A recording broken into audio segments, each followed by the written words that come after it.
Duel of US M2 Bradley and Russian infantry fighting vehicle in Ukraine.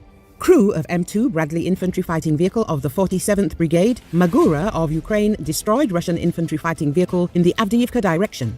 A video of the armored vehicle duel was posted on social media. Video of a duel between infantry fighting vehicles is not common in modern warfare. In this footage, an M2 Bradley infantry fighting vehicle of the 47th Brigade in the Avdiivka direction is shooting at an enemy infantry fighting vehicle with a 25mm M242 Bushmaster cannon. The latter had no chance at all. After an attempt to withdraw, the vehicle was also destroyed by a cluster munition. The enemy infantry fighting vehicle continues to move by inertia, but only up to the first obstacle, the author of the publication notes in his commentary. The M2 Bradley infantry fighting vehicle has a welded aluminium armor hull.